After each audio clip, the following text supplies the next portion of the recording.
আচ্ছা, আমার সাউন্ডটা যদি ঠিকমতো শোনা যায় আমাকে একটু লিখে জানাও যে আমার সাউন্ডটা ঠিকমতো শোনা যাচ্ছে।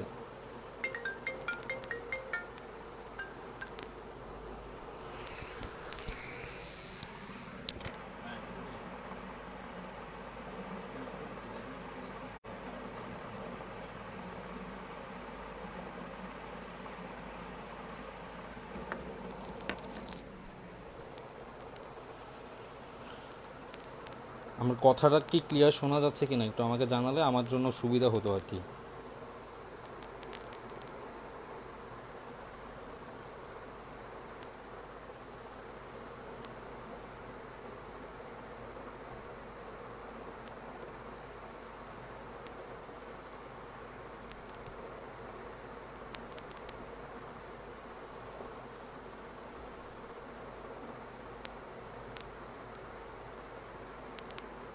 আচ্ছা, আমরা দেখতে পাচ্ছি অনেকেই লিখছে যে ক্লিয়ার শোনা যাচ্ছে, তাহলে আমরা আজকে শুরু করতে পারি।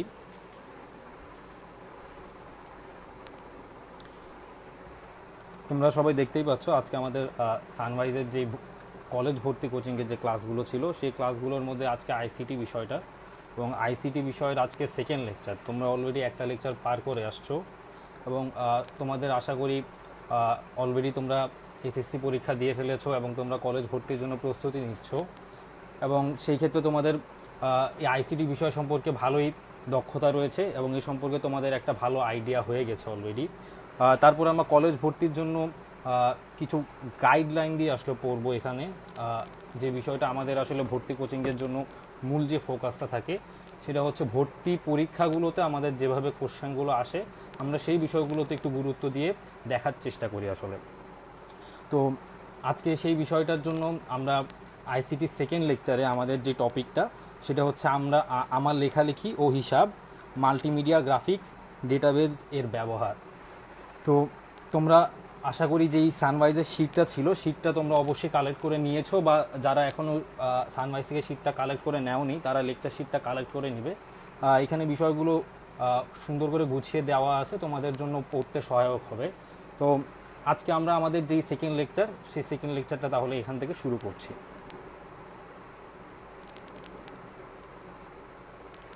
তো প্রথম বিষয় যেটা আসে সেটা হচ্ছে যে আমাদের লেখালেখির ক্ষেত্রে আমরা যেসব ইউজ করি, তোমরা অনেকেই ইতিমধ্যে হয়তো বা এটা ব্যবহার করছো বা করবে কেউ যারা এখনও করনি। আমরা সাধারণত আমাদের লেখালেখির জন্য যেসব সফটওয়্যারগুলো ব্যবহার করি আমরা মাইক্রোসফট অফিসগুলো নর্মালি ইউজ করে থাকি। মাইক্রোসফট অফিস এই প্যাকেজটা নর্মালি আমরা সকলেই ব্যবহার করে থাকি। এইখানের বিভিন্ন ধরনের সফটওয়্যারগুলো আমাদের লেখালেখি হিসাব বিভিন্ন ক্ষেত্রে ব্যবহার হয়। এই মাইক্রোসফট অফিসের মধ্যে বিভিন্ন ধরনের সফটওয়্যার রয়েছে, তার মধ্যে সবচেয়ে ব্যবহৃত যেটা আমাদের কাজে আমরা ইউজ করি সেগুলোর মধ্যে একটি হচ্ছে মাইক্রোসফট ওয়ার্ড, আরেকটা হচ্ছে মাইক্রোসফট এক্সেল।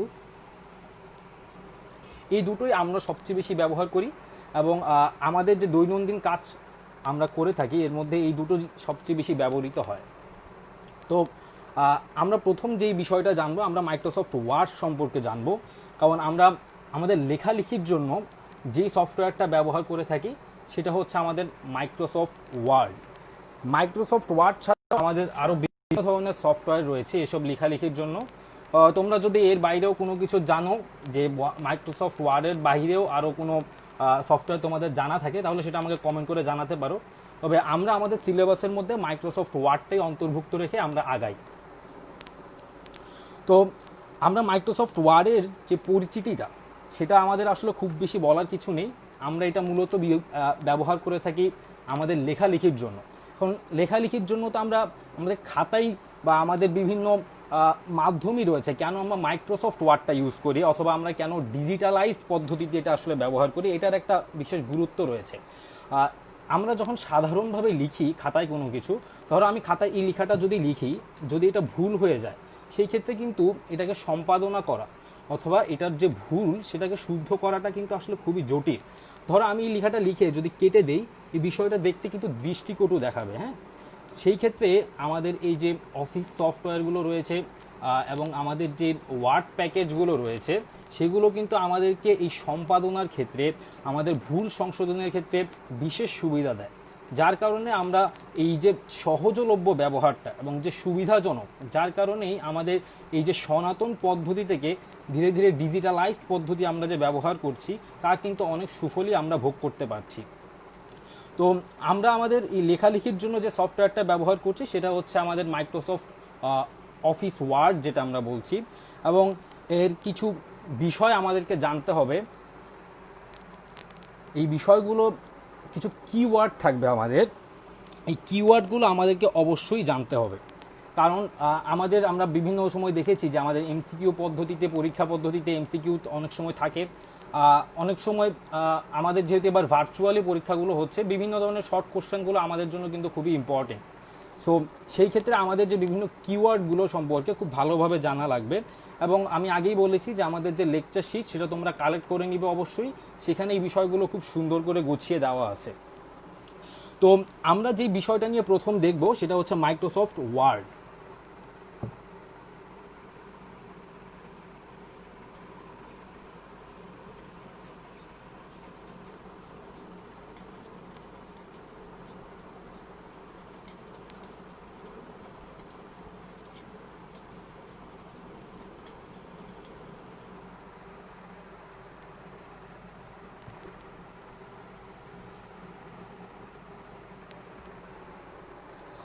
আমার লেখালেখি ও হিসাবের মধ্যে প্রথম আমরা যেটা দেখতে যাচ্ছি সেটা হচ্ছে ওয়ার্ড।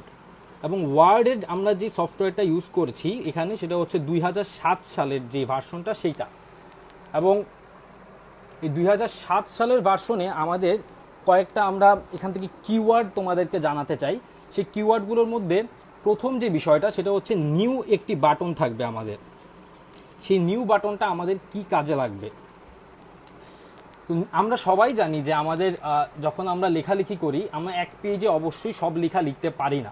সেই ক্ষেত্রে আমাদের নতুন পেজ অবশ্যই দরকার হবে, এবং সেই ক্ষেত্রে আমরা যখন একটা নতুন পেজ যুক্ত করতে চাবো তখন আমাদের এই নিউ যে বাটনটুকু সেটা আমাদের কাজে লাগবে।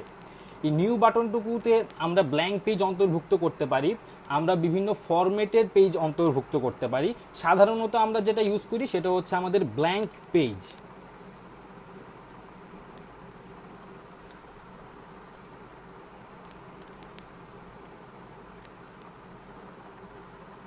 তোমরা সকলেই দেখতে পাচ্ছ আমরা নিউ বাটন যেটা, সেই নিউ বাটনটা ব্যবহার করে থাকি ব্ল্যাঙ্ক পেজের জন্য। তার মানে আমরা যদি কোনো ব্ল্যাঙ্ক পেজ সংযুক্ত করতে চাই তাহলে আমাদের যে বাটনটুকু ইউজ করা লাগে সেটার নাম হচ্ছে কি ব্ল্যাঙ্ক পেজ। যুক্ত করার জন্য যে বাটন সেটাই হচ্ছে আমাদের নিউ বাটন। এই বিষয়গুলো তোমাদেরকে একটু মনে রাখা লাগবে, ছোট ছোট কিওয়ার্ডগুলো, এবং সেই কিওয়ার্ডের ব্যবহারগুলো কি আমাদেরকে সেগুলো সম্পর্কে ভালোভাবে জানা লাগবে। তোমরা কি সকলে আমার কথা ঠিকভাবে শুনতে পাচ্ছো, বুঝতে পারছো কি না আমাকে একটু জানাতে হবে, অথবা আমি যদি খুব তাড়াতাড়ি বলে ফেলছি কি না, এমন যদি কোনো সমস্যা তোমাদের কাছে মনে হয় তোমরা আমাকে কমেন্ট করে অবশ্যই জানাবে। কারণ আমি আসলে এখানে তোমাদেরকে দেখতে পাচ্ছি না, কিংবা তোমাদের কথা আমি শুনতে পাচ্ছি না, তোমাদের ভাবভঙ্গিও আমি বুঝতে পারছি না। সুতরাং যে কোনো সমস্যার কথা আমাকে কমেন্টে লিখে জানাবে, তাহলে তোমাদের সাথে ইন্টারঅ্যাক্ট করতে আমার সুবিধা হবে। আমি যতটুকু বলেছি সকলে শুনতে পেরেছো কিনা আর বুঝতে পেরেছো কিনা আমাকে একটু জানালে আমার জন্য ভালো হতো।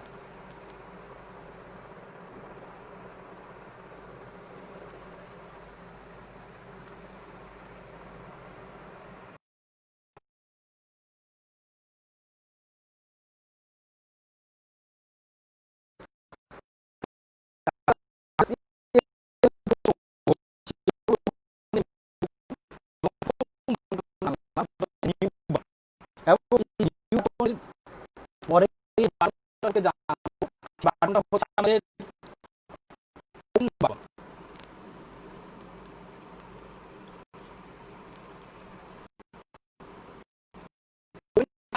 কি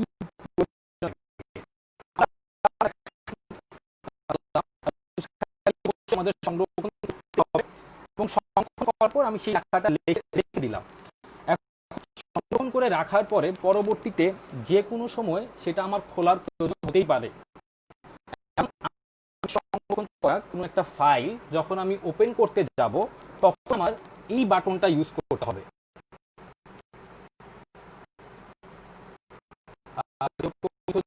প্রবলেম শোনা যাচ্ছে কিনা? এখন শোনা যাচ্ছে?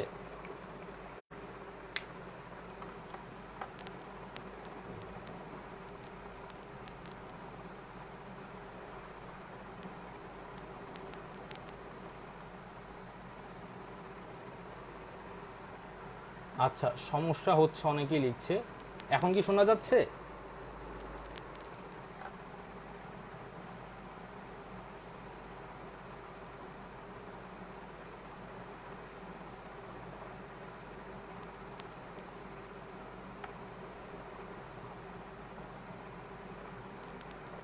আমার কথা কি এখন শোনা যাচ্ছে?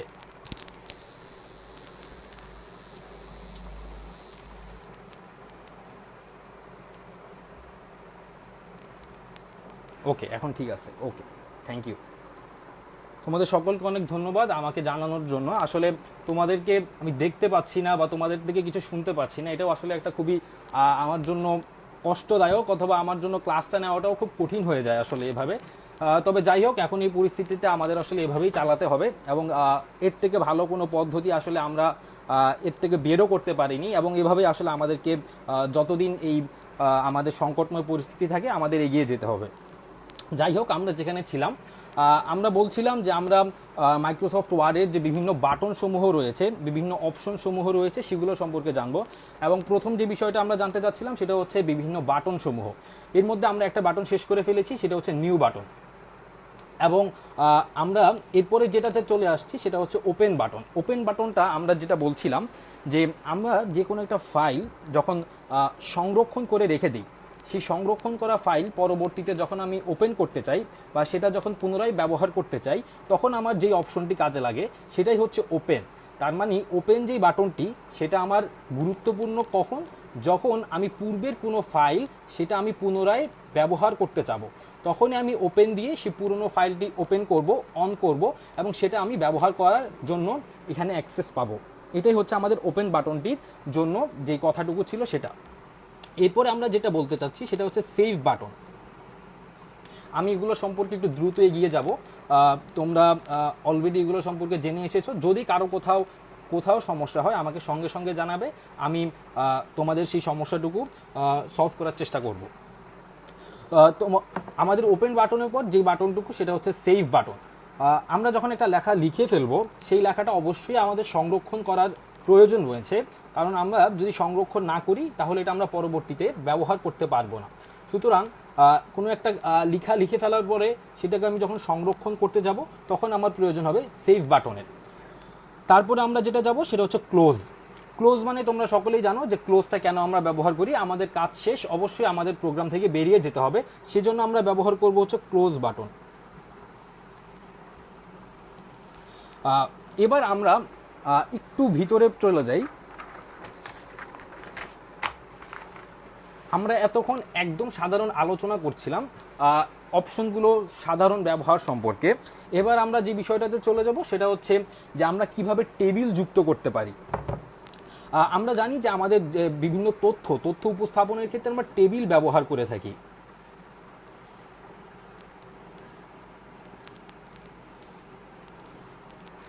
আমরা মাইক্রোসফট ওয়ার্ডেও এই টেবিলটুকু কিন্তু যুক্ত করে আমাদের তথ্যটাকে আরও আকর্ষণীয় করে উপস্থাপন করতে পারি, অথবা বিভিন্ন ক্ষেত্রে আমাদের তথ্য উপস্থাপনের জন্য টেবিল সংযোজন এটা একটা খুবই গুরুত্বপূর্ণ বিষয়। তাই আমাদের এবারের যে টপিকটা সেটা হচ্ছে আমরা কিভাবে মাইক্রোসফট ওয়ার্ডে টেবিল সংযোজন করতে পারি।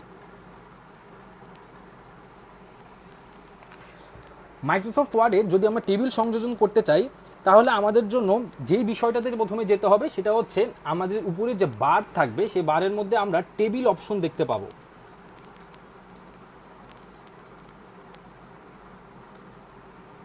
তাহলে আমাদের প্রথম যে কাজটা সেটা হচ্ছে আমাদের ইনসার্ট ট্যাবের মধ্যে যে টেবিল অপশন আছে সেই টেবিল অপশনটা আমাদেরকে এখান থেকে চুজ করে নিতে হবে, এবং টেবিল অপশনের ওখানে গেলেই আমরা ইনসার্ট টেবিল নামে একটি অপশন পাবো। সেই ইনসার্ট টেবিল অপশনটাতে আমাদের ক্লিক করতে হবে। তাহলে আমরা প্রথমে টেবিলে যাব, তারপরে আমাদের ইনসার্ট টেবিল,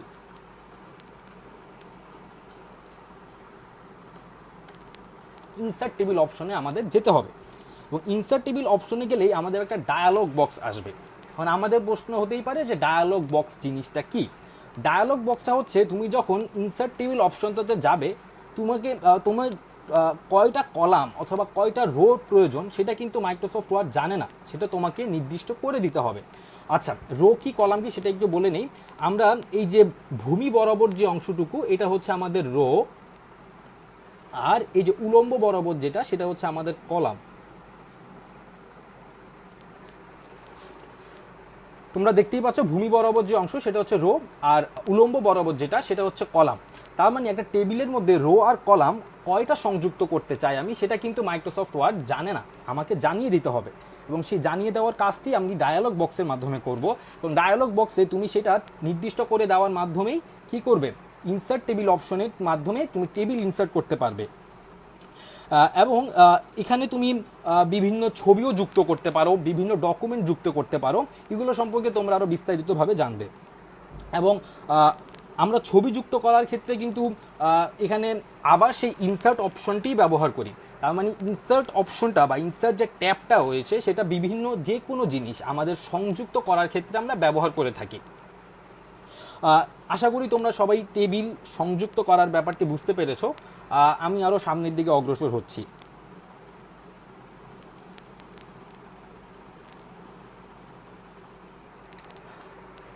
কারো কোনো সমস্যা থাকলে অবশ্যই আমাকে জানাবে। যদি আমি খুব বেশি তাড়াতাড়ি বলে ফেলি অথবা তোমার বুঝতে সমস্যা হয় তাহলে অবশ্যই আমাকে জানাবে।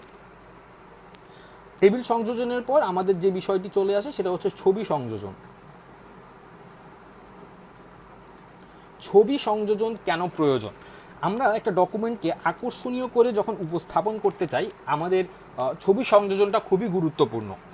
কেননা ছবির মাধ্যমে আমরা কোনো ভাব যত সহজে প্রকাশ করতে পারি অন্য কোনো মাধ্যমে কিন্তু তত সহজে প্রকাশ করতে পারি না। তার মানে ছবি কিন্তু আমাদের যে কোনো ডকুমেন্ট বলো, লেখালেখি বলো, ভাব প্রকাশের জন্য খুবই গুরুত্বপূর্ণ। ছবি সংযোজন আমরা কীভাবে করব? আমাদের সেই একই বিষয় আমরা বলেছি, আমাদের যেতে হবে ইনসার্টে। আমাদের সেই ইনসার্টে গিয়ে সেখানে পিকচার বা ইমেজ ইনসার্ট যে ট্যাব রয়েছে সেই ইনসার্ট ট্যাবের পিকচার অথবা ইমেজ যেই অপশনটি থাকবে সেটার মাধ্যমে আমরা এখানে ছবি সংযোজন করতে পারি। আশা করি তোমরা এই পর্যন্ত সকলেই বুঝতে পেরেছো। আমাদের সিলেবাসের মধ্যে ছবি সংযোজন, টেবিল সংযোজন এই সম্পর্কে আমাদের যতটুকু রয়েছে ততটুকু আমরা কভার করে ফেলেছি। আশা করি তোমরা সকলেই এই পর্যন্ত বুঝতে পেরেছো। এবং এইখান থেকে যে গুরুত্বপূর্ণ বিষয়গুলো আমি তোমাদের মনে রাখতে বলবো সেগুলো হচ্ছে যে টেবিল সংযোজনের জন্য আমরা ব্যবহার করছি ইনসার্ট ট্যাব, এই ট্যাবের নামটি মনে রাখবে। এবং আমাদের যে অপশনগুলো রয়েছে টেবিল সংযোজনের জন্য, টেবিল অপশনের যে আমরা ইনসার্ট টেবিল অপশনে যাচ্ছি সেখান থেকে ডায়ালগ বক্স, এই ছোটোখাটো দুই একটা বিষয় তোমাকে একটু মনে রাখলেই আশা করি তোমার জন্য এই বিষয়টুকু কভার হয়ে যাবে।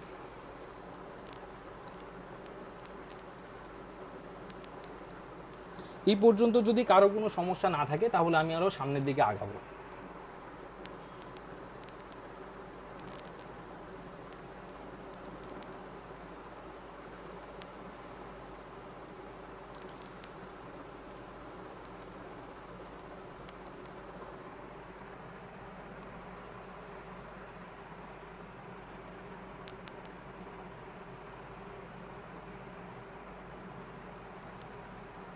আচ্ছা, একজন বলছো ভিডিও সেভ রাখতে। অবশ্যই আমি চেষ্টা করব ভিডিওটা সেভ করে এই গ্রুপে দিয়ে দেওয়ার জন্য। ঠিক আছে, তাহলে আমি আশা করি এই পর্যন্ত যেটা বলেছি সেটা সকলে বুঝতে পেরেছো। আমি সামনের দিকে আগাই।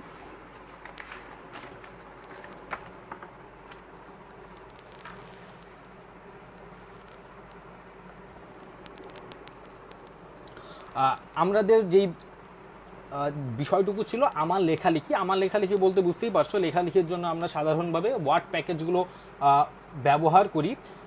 সেই জন্য আমরা এখানে লেখালেখির যে বিষয়টুকু ছিল সেটুকু আমরা কভার করে ফেলেছি।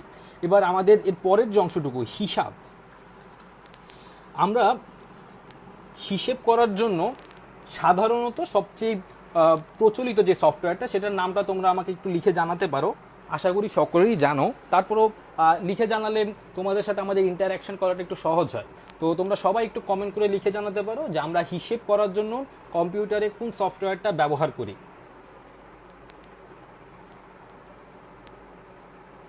সবাই একটু ঝটপট লিখে ফেলো।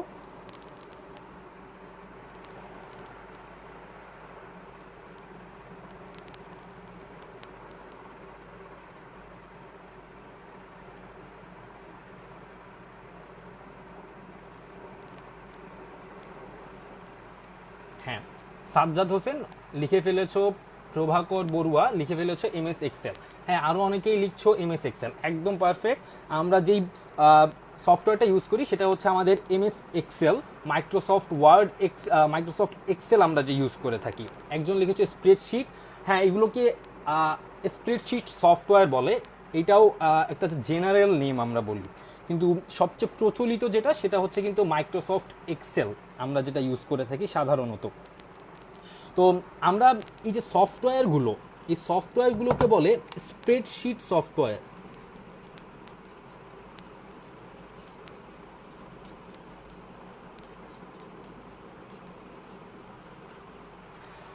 মাইক্রোসফট ওয়ার্ড ছাড়াও এরকম গণনা বা হিসেব করার জন্য আরও অনেক সফটওয়্যার রয়েছে, এই সবগুলোকে একসাথে বলি আমরা স্প্রেডশিট সফটওয়্যার। এবং এর মধ্যে আমি বলেছি যে স্প্রেডশিট সফটওয়্যার, তার মানে মাইক্রোসফট এক্সেলটাও কিন্তু আমাদের একটা স্প্রেডশিট সফটওয়্যার। তার মানে স্প্রেডশিট সফটওয়্যারগুলো আমরা কখন ব্যবহার করব? আমাদের হিসেব বা গণনার জন্য আমরা স্প্রেডশিট সফটওয়্যার ব্যবহার করি।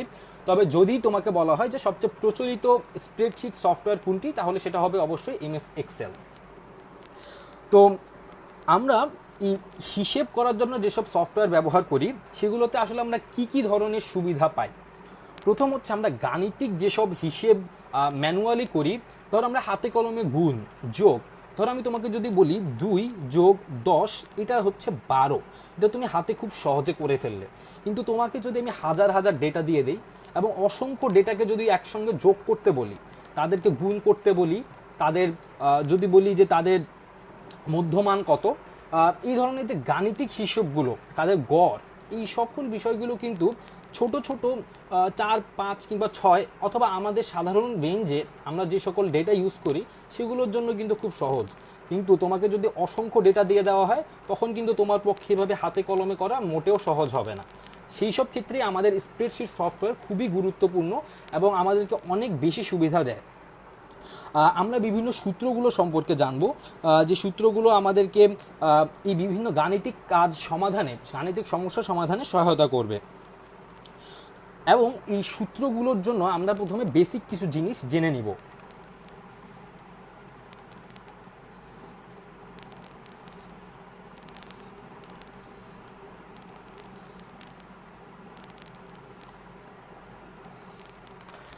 তোমরা যদি কেউ ব্যবহার করে থাকো মাইক্রোসফট এক্সেল কিংবা যে কোনো স্প্রেডশিট প্রোগ্রামগুলো, সফটওয়্যারগুলো, তাহলে তোমরা একটা জিনিস লক্ষ্য করবে যে স্প্রেডশিট সফটওয়্যারগুলো ওপেন হওয়ার সঙ্গে সঙ্গে এরকম একটা জিনিস তোমরা দেখতে পাবে।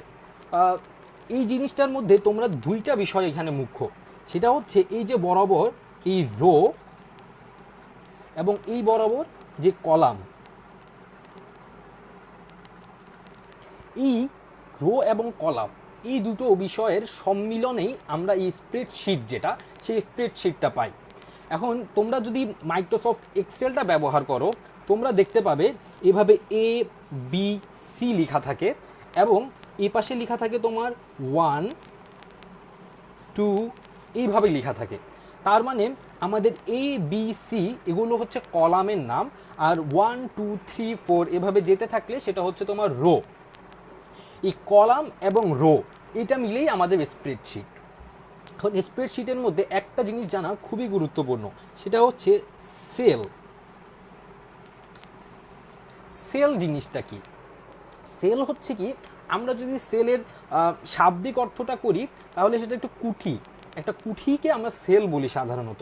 তুমি যদি একটা জিনিস লক্ষ্য করো যে এখানে কুঠির মতো অংশটুকু কোনটা, এই একটা কুঠির মতো অংশ, এই একটা কুঠির মতো অংশ, এগুলোকেই আসলে সেল বলা হয়। তার মানে তুমি যদি লক্ষ্য করো যে রো এবং কলাম এই দুটোর সম্মিলনে এই যে অংশটুকু, এটাই হচ্ছে কিন্তু তোমার সেল। তার মানে সেলটা হচ্ছে এই যে কুঠির মতো অংশটুকু, রো এবং কলাম মিলে এই যে অংশটুকু সৃষ্টি করে, সেটাই হচ্ছে কিন্তু আমাদের সেল। এখন সেল কেন গুরুত্বপূর্ণ?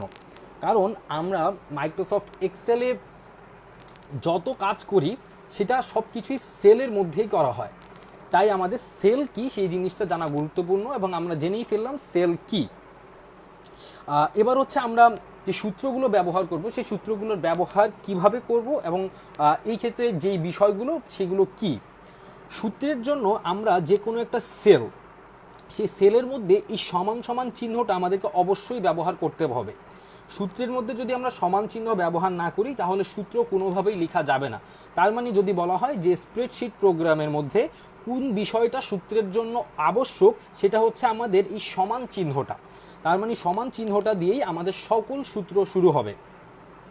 এবার যদি আমরা লিখি যে আমরা কিভাবে সূত্রগুলো লিখব, আমরা প্রথম যে সূত্রটা লিখব সেটা হচ্ছে গুণ করার।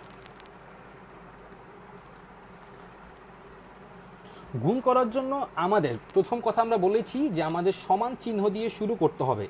আমরা সমান চিহ্ন দিয়ে শুরু করব এবং গুণের জন্য যেই কিওয়ার্ডটা আমাদের এখানে কাজে লাগবে সেটা হচ্ছে প্রোডাক্ট।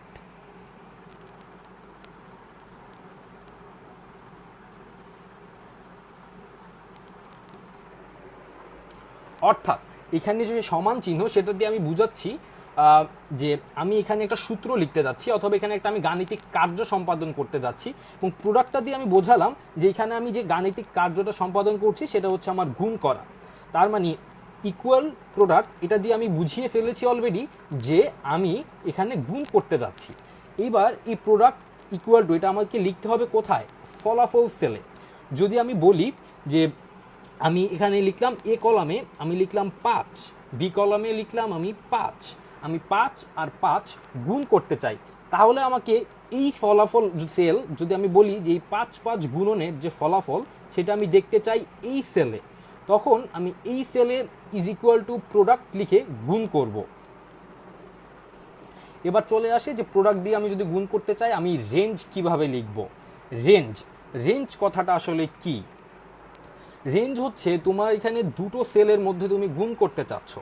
এই সেলটা যদি আমি বলি তাহলে তুমি যদি লক্ষ্য করো এর কলামটা হচ্ছে এ কলাম এবং এটা রো নাম্বার হচ্ছে 2। তার মানে এই সেলটার নাম যদি আমি করি তাহলে এই সেলের নাম হচ্ছে কিন্তু এ, কেননা হচ্ছে এটা এ কলামে রয়েছে, এবং A2। কেন 2? তার কারণটা হচ্ছে এটা 2 নাম্বার রোতে রয়েছে। তার মানে আমি বলতেই পারি যে এইটা A2 সেল। ঠিক একইভাবে যদি আমি বলি এইটা সেল কত, তবে আমি বলবো এই সেলটা হচ্ছে B2। কেন? তার কারণটা হচ্ছে এটা বি কলামে রয়েছে এবং 2 নম্বর রোতে রয়েছে, তাই আমি এটাকে বলবো B2 সেল, এটাকে বলছি A2 সেল। তোমরা কি সকলে সেল বিষয়টা বুঝতে পারছো কিনা আমাকে একটু জানা। তাহলে আমরা বললাম যে এই যে সেলটা সেটা হচ্ছে A2 সেল, আর এই যে সেলটা সেটা হচ্ছে কি B2 সেল। তাহলে আমরা যদি বলি যে আমরা এই A2 সেল এবং B2 সেল এই দুটোর মধ্যে গুণ করতে চাই, তাহলে আমরা কি করব? আমরা বলে ফেলেছি আমরা ইজ ইকুয়াল টু দিয়ে প্রোডাক্ট লিখব, এবং এখানে তোমাদের একটা কথা চলে আসে রেঞ্জ। এই রেঞ্জটা হচ্ছে প্রোডাক্টটা লেখার পরেই তোমাকে এখানে একটা প্রথম ব্র্যাকেট, আমরা যেটাকে বলি ফার্স্ট ব্র্যাকেট, সে ফার্স্ট ব্র্যাকেট চিহ্নটা দিতে হবে। এখন আমি কাকে কাকে গুণ করতে চাই? A2 B2, লিখে ফেলতে হবে A2, লিখে ফেলতে হবে B2, শেষ করে ফেলতে হবে আমার প্রথম ব্র্যাকেট। আমি A2 লিখে ফেললাম কারণ আমি A2 গুণ করতে চাই, আমি B2 লিখে ফেললাম আমি B2 এর সাথে A2 গুণ করতে চাই। তাই আমি কি করলাম? প্রোডাক্ট লিখে আমার দুটো সেল লিখে ফেললাম। এবং এখন হচ্ছে সবচেয়ে গুরুত্বপূর্ণ যে চিহ্নটা সেটা হচ্ছে এইটা দিয়েই আমি যেটা বোঝাই সেটা হচ্ছে রেঞ্জ। এই রেঞ্জ মানেটা হচ্ছে যে আমি A2 থেকে B2 পর্যন্ত সেলে গুণ করতে চাচ্ছি, A2 থেকে B2 পর্যন্ত গুণ করতে চাচ্ছি। এটাই হচ্ছে আমার রেঞ্জ কথাটির যেই প্র্যাকটিক্যাল অর্থটুকু, সেটা আমি এখানে বুঝিয়ে দেওয়ার চেষ্টা করলাম। আশা করি তোমরা সকলে বিষয়টা বুঝতে পেরেছো।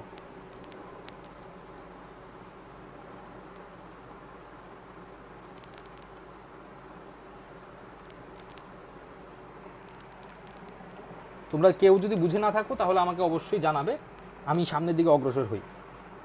গুণ করার পরে আমরা যে বিষয়টাতে চলে আসি সেটা হচ্ছে ভাগ করব। আমরা গুণ ভাগ যোগ বিয়োগ এগুলো করি। যোগ বিয়োগ আমরা সকলেই জানি হয়তোবা, গুণ আর ভাগ করাটা নিয়ে আজকে আমরা কথা বলি।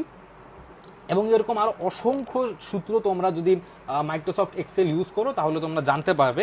এবং এই সূত্রগুলো আসলে সবসময় যে তোমার মুখস্থ রাখা লাগবে তা না, পরীক্ষার ক্ষেত্রে ভিন্ন কথা, অবশ্যই তোমাকে জানা লাগবে বা মুখস্থ করে রাখা লাগবে। কিন্তু তুমি যদি ব্যবহার করতে চাও সেখানে তোমার এরকম অসংখ্য লিস্ট দিয়েই দেওয়া থাকে যে তুমি কি কাজ করতে চাও। সুতরাং সেখানে তোমার এভাবে লিখে প্রকাশ করার খুব একটা প্রয়োজন পড়ে না। তবে যেহেতু আমরা এখন ভর্তি কোচিং করছি এবং ভর্তি পরীক্ষার জন্য প্রস্তুতি নিচ্ছি, আমাদের এই ছোট ছোট বিষয়গুলো মনে রাখাই লাগবে। আমরা ভাগ করার জন্য আমরা বলেছি যে ঠিক একইভাবে সূত্রের জন্য আমরা সমান চিহ্ন দিয়ে শুরু করব। এবং এই ক্ষেত্রে আমরা বলেছিলাম সেল বলেছিলাম A2 B2, সেই একই কথাই যদি আমি বলি A2 B2 আমি গুণ করব না, ভাগ করব। তাহলে আমি এইভাবে লিখতে পারি A2 ডিভাইডেড বাই B2, এভাবেই আমরা লিখে ভাগ করে দিতে পারি। আশা করি সকলেই বুঝতে পেরেছো। এখানে এই যে চিহ্নটুকু, এইটা ভাগ চিহ্ন হিসেবে ব্যবহার হয়। আশা করি তোমরা সকলেই ভাগ বিষয়টি এবং গুণ করার যেই প্রক্রিয়া সম্পর্কে সকলেই বুঝতে পেরেছো। এবং কারো যদি কোনো সমস্যা থাকে অবশ্যই আমাকে জানাও, আমি সেই সমস্যা সমাধানের চেষ্টা করব।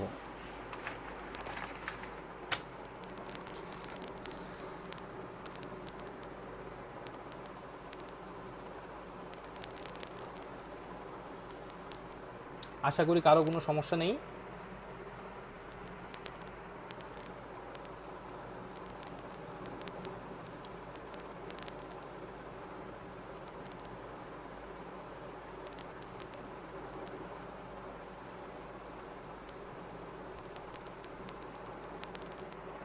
হ্যাঁ, আমি কারো কোনো সমস্যা দেখতে পাচ্ছি না, তাহলে আমি সামনের দিকে এগোতে পারি বোধ হয়।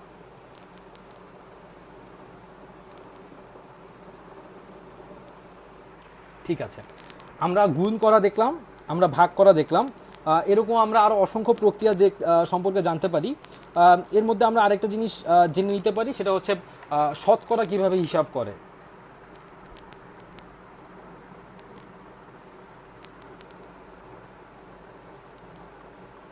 তোমরা কি সকলে বুঝতে পারছো কিনা আমাকে একটু জানাও, দেখতে পাচ্ছ কিনা, শুনতে পাচ্ছ কিনা, সব কিছু ঠিকঠাক আছে কিনা আমাকে একটু লিখে জানাও। আমি বুঝতে পারছি না, আসলে ক্লাস নেওয়ার সময় ঠিক বোঝা যায় না তোমাদের সাথে, যেহেতু আমি ইন্টারঅ্যাক্ট করতে পারি না সরাসরি, সেহেতু একটু লিখে জানালে আমার জন্য ক্লাস নিতে সুবিধা হয়।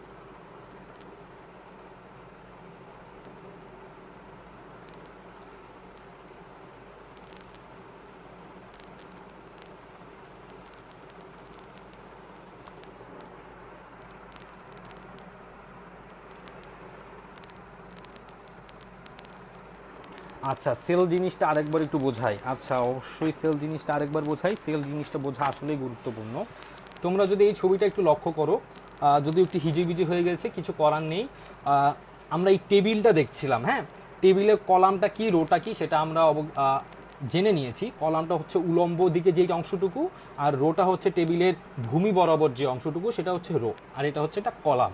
এখন তুমি যদি একটা জিনিস চিন্তা করো, এইদিকে এই একটা রো, এইদিকে এই একটা কলাম, একটা রো একটা কলাম, এই জায়গাটা যদি তুমি খেয়াল করো তাহলে দেখবে এখানে কিন্তু একটা কুঠির মতো জায়গা সৃষ্টি হয়েছে।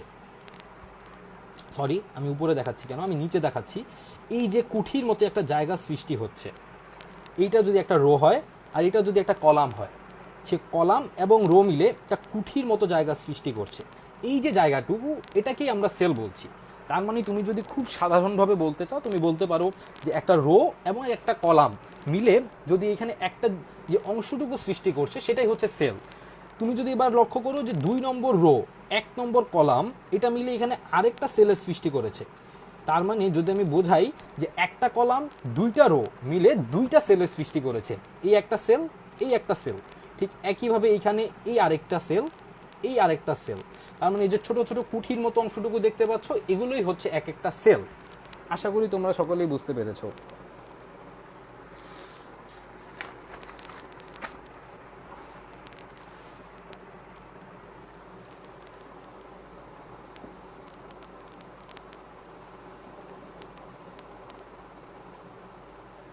আচ্ছা, আমরা শতকরার যে বিষয়টা বলছিলাম, আমরা বলছিলাম যে শতকরা তো আমরা সূত্রের জন্য প্রথমে সমান চিহ্ন দিতেই হবে, সেটা আমরা বলেই দিয়েছি যে আমাদের সমান চিহ্নটা আবশ্যক। এই ক্ষেত্রে আমরা সমান চিহ্নটা দিয়ে নিচ্ছি। আমরা এর আগে যেটা দেখেছিলাম সেল, আমরা বলেছিলাম যে দুটো সেল নিয়ে আমরা আলোচনা করছিলাম, সেটা দিয়ে আবার উদাহরণটা দেই। A2 B2 দুটো সেল, আমরা এদের মধ্যে গুণ করেছি, এদের মধ্যে ভাগ করেছি, এবার আমরা শতকরা হিসাব করতে চাই। ধরো আমার A2-তে 5 ছিল ভ্যালুটা, B2-তেও 5 ছিল, ঠিক আছে? তো আমি A2 সেলের যে 5 ভ্যালুটা ছিল, আমি চাচ্ছি যে 5 এর 5% কত হয়। আমরা বলতে চাচ্ছি 5 এর 5% কত। ছোটোবেলা সেই পাটিগণিতের মতো আমরা চলে গেলাম, 5 এর 5% কত। আমরা এই জিনিসটা স্প্রেডশিটের মাধ্যমে করতে চাই। সূত্রটা আমাদের সমান চিহ্ন দিয়ে শুরু করতে হবে। আমরা 5 এর 5% যেহেতু চাই, তার মানে 5 এর সঙ্গে গুণ করব কাকে? 5%কে। কারণ আমি 5 এর 5% চাই, তাই আমাকে 5 এর সাথে গুণ করতে হবে। এই চিহ্নটা গুণ চিহ্ন বলে। এবং তার সাথে কত লাগবে আমার? 5%। 5 এই যে পার্সেন্ট চিহ্ন, এটা দেওয়ার মাধ্যমে আমরা আসলে শতকরাটা ব্যবহার করে ফেলতে পারি। আশা করি তোমরা এটা বুঝতেই পারছো, এবং এই চিহ্নগুলো তোমরা কিবোর্ডের মাধ্যমে খুব সহজেই এটা ইনপুট দিতে পারবে।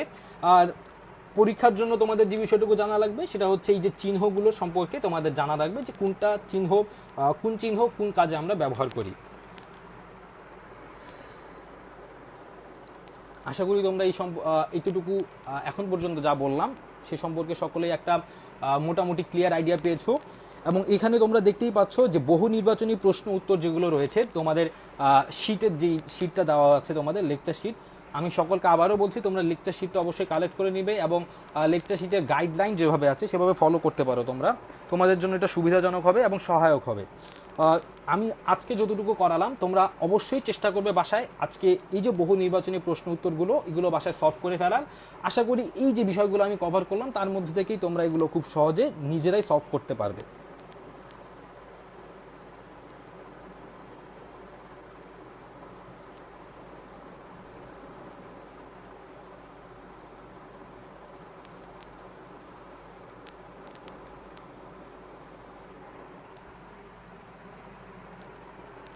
ঠিক আছে, তাহলে আমি সামনের দিকে অগ্রসর হই। আমরা এরপরে যে বিষয়টা নিয়ে আলোচনা করব সেটা হচ্ছে মাল্টিমিডিয়া বিষয়ে।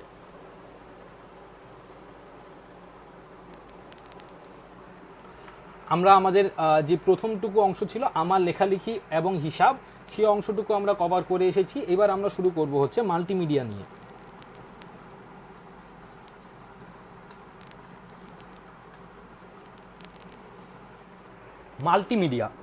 মাল্টিমিডিয়া বলতে আসলে আমরা কি বুঝি, এটাকে যদি আমরা শব্দটা একটু ভেঙে ভেঙে দেখি তাহলে আমরা খুব সহজেই এটার যে মূল বিষয়টুকু সেটা বুঝে ফেলতে পারি। মাল্টি মানে হচ্ছে একের অধিক, এবং মিডিয়া মানে হচ্ছে কোনো একটা মাধ্যম। তার মানে কোনো একটা কন্টেন্ট বা কোনো একটা ফাইল যখন আমি বিভিন্ন মিডিয়া বা বিভিন্ন মাধ্যমে ব্যবহার করে তাদের সংযোগে একসঙ্গে তৈরি করি, তখনই সেটাকে আমরা বলছি মাল্টিমিডিয়া। এখন মাল্টিমিডিয়াটা সাধারণত ডিজিটালাইজ যে সকল পদ্ধতি আমরা ব্যবহার করি সকল কিছু মোটামুটি মাল্টিমিডিয়ার মাধ্যমেই হয়ে থাকে। তার মানে এখানে একাধিক মিডিয়ার সম্মিলনের মাধ্যমে আমরা কাজগুলো করি। তো মাল্টিমিডিয়ার মধ্যে বিভিন্ন যে মিডিয়াগুলো অন্তর্ভুক্ত থাকে, বা আমরা যে সাধারণত যে মাল্টিমিডিয়াগুলো ব্যবহার করি সেটার মধ্যে খুব সাধারণ একটা যদি আমি উদাহরণ দিই সেটা হচ্ছে টেলিভিশন। কেন টেলিভিশন একটা মাল্টিমিডিয়া সেটা যদি আমরা বলি, এখানে তুমি দেখতেই পাবে যে আমরা যদি টেলিভিশনে কোনো একটা অনুষ্ঠান দেখি সেটাতে আমরা কি কি পাই। আমরা এখানে অডিও পাচ্ছি, আমরা পাচ্ছি ভিডিও, এই সকল কিছুর একসাথে সম্মিলন। তার মানে আমি যদি এই দুটোকে আলাদা দুটো মিডিয়া হিসেবে ধরি তাহলে আমি এখানে দুটো মিডিয়া পেলাম আলাদা, এবং তাদের সম্মিলনের মাধ্যমে এই টেলিভিশনের সকল অনুষ্ঠানগুলো যে সম্প্রচারিত হয় সেটা আমরা দেখি। তার মানে এই যে বিষয়টা এটাও কিন্তু একটা মাল্টিমিডিয়া, কেননা এখানে একের অধিক মিডিয়ার সম্মিলনে একটা কন্টেন্ট তৈরি করা হচ্ছে। তার মানে মাল্টিমিডিয়ার বেসিক বিষয়টা যেটা সেটা হচ্ছে এখানে একের অধিক মিডিয়ার ব্যবহার হবে। আশা করি তোমরা সকলেই এই বিষয়টা বুঝতে পেরেছো।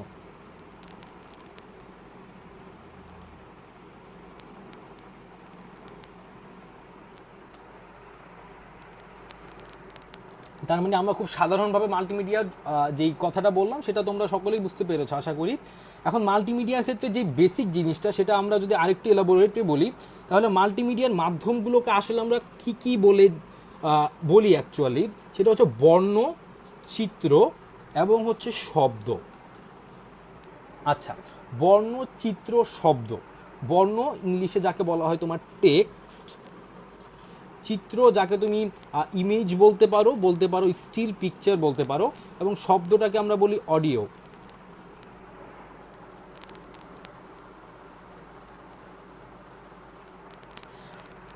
তুমি যদি একটা জিনিস লক্ষ্য করো, আমরা যে ভিডিওগুলো দেখি সেগুলো কিন্তু আসলে একাধিক ইমেজেরই সমন্বয় আসলে।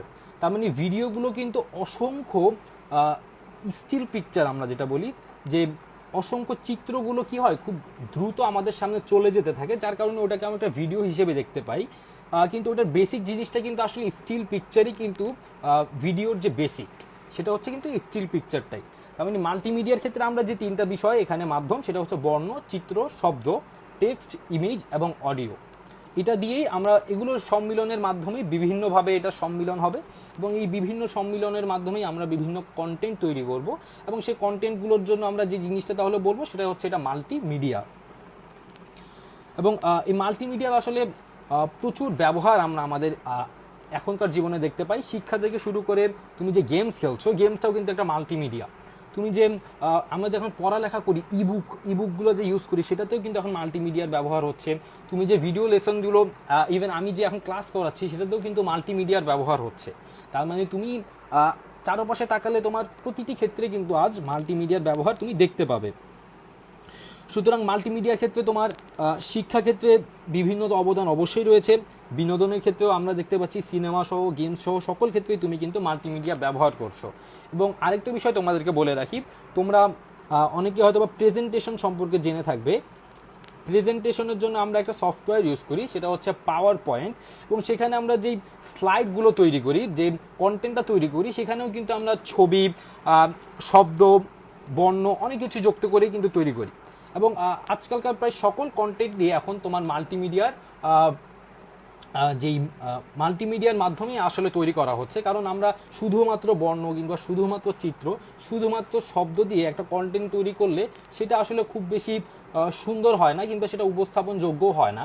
যার কারণে মাল্টিমিডিয়ার ব্যবহারটা আজকাল একদম বলতে গেলে আবশ্যক হয়ে পড়েছে যে কোনো একটা কন্টেন্ট তৈরি করার জন্য।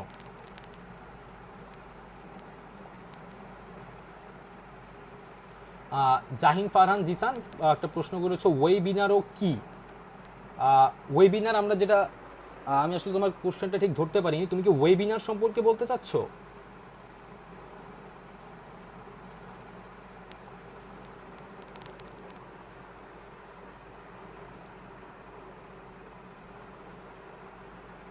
জাহিন ফারহান, যদি তুমি সংযুক্ত থাকো তাহলে তুমি একটু আমাকে জানাতে পারো।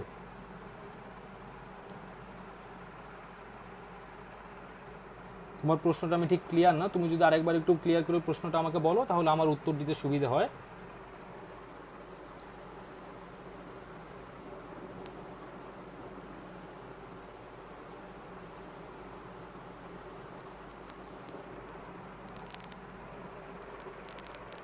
আচ্ছা, আমরা তাহলে সামনে আগাই। আমরা যে বিষয়টাতে ছিলাম সেটা হচ্ছে মাল্টিমিডিয়ার ব্যবহারটা নিয়ে। আমরা মাল্টিমিডিয়ার ব্যবহারটা আসলে কম্পিউটারের যে সফটওয়্যারটাতে করে থাকি, সেটা হচ্ছে আমাদের মাইক্রোসফট পাওয়ার পয়েন্ট। কারণ এই ক্ষেত্রে আমরা প্রেজেন্টেশনের জন্য যে সকল স্লাইডগুলো ইউজ করি, সেই স্লাইডগুলোর মধ্যে এই বর্ণ, চিত্র, শব্দ এই সকল কিছু সম্মিলনের মাধ্যমেই তৈরি করি।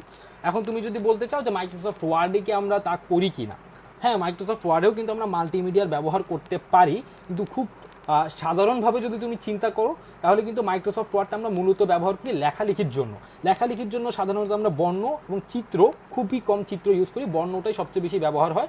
সেক্ষেত্রে শব্দের ব্যবহারটা প্রায় আসেই না, এবং চিত্রের ব্যবহারটাও খুবই কম। তা আমি লেখালেখিটাকে মাল্টিমিডিয়াটা বলা আসলে খুব বেশি সমীচীন দেখায় না। তাই আমরা মূলত মাল্টিমিডিয়া হিসেবে যে সফটওয়্যারটা বলি সেটা হচ্ছে আমাদের মাইক্রোসফট পাওয়ার পয়েন্ট। মাইক্রোসফট পাওয়ার পয়েন্টে যেই স্লাইডগুলো থাকে, সেই স্লাইডগুলোতে আমরা যখন এই সকল কিছু সম্মিলনের মাধ্যমে স্লাইডগুলো তৈরি করি, তখন অবশ্যই সেখানে আমরা বলবো যেখানে মাল্টিমিডিয়ার ব্যবহার হয়েছে। তার মানে আমরা এই যে মাইক্রোসফট পাওয়ার পয়েন্ট, এর মাধ্যমে মাল্টিমিডিয়ার যে ব্যবহারটুকু সেটা আমরা মূলত এই মাইক্রোসফট পাওয়ার পয়েন্টের মাধ্যমেই করে থাকি।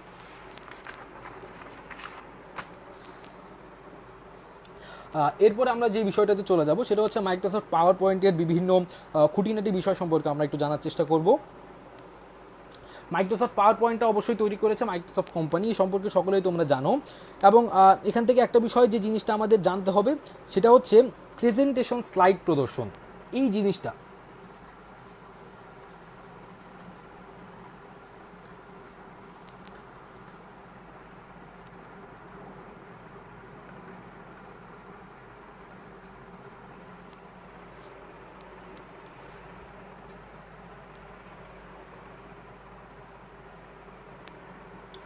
আগের পেজটা একটু দেখাতে বলছো, আচ্ছা আগের পেজটা আমি দেখাচ্ছি।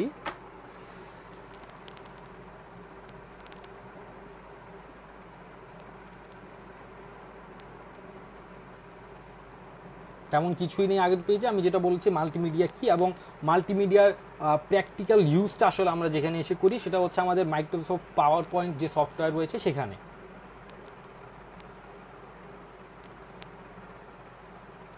ঠিক আছে, আশা করি আমরা সামনের দিকে আগাই। তো প্রেজেন্টেশন স্লাইড প্রদর্শন এই জিনিসটার জন্য আমাদের আসলে কি প্রয়োজন?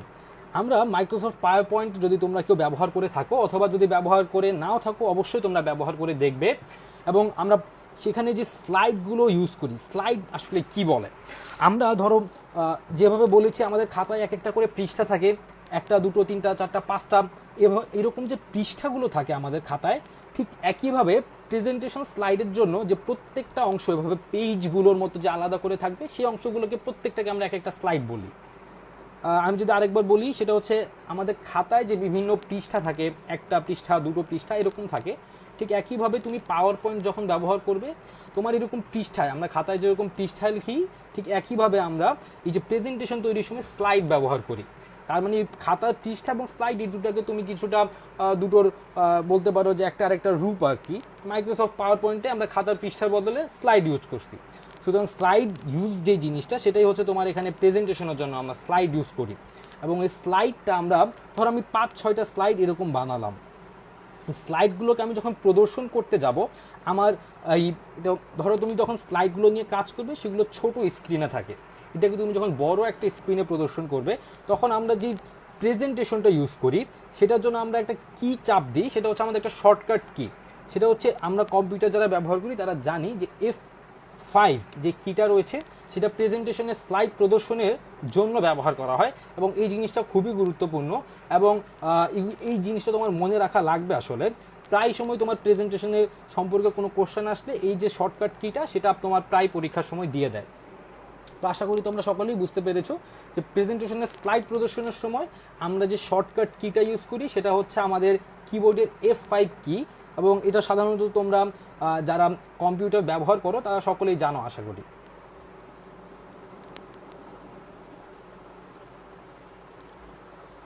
আমি আশা করি প্রেজেন্টেশন স্লাইড সম্পর্কে তোমরা যতটুকু জেনেছো এখন পর্যন্ত সকলেই বুঝতে পেরেছো এবং সকলেরই বোধগম্য হয়েছে।